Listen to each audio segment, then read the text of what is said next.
This is DJI Spark, and today I'll show how you can enable or disable the beginner mode on this drone.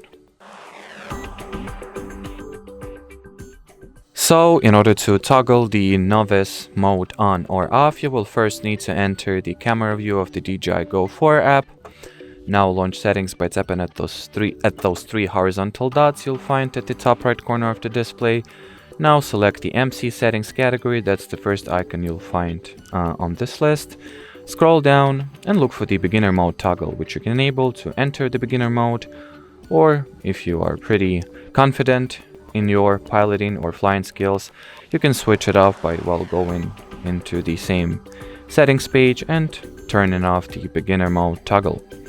And well, as far as this video goes, that'll be it. So thanks for watching and bye bye.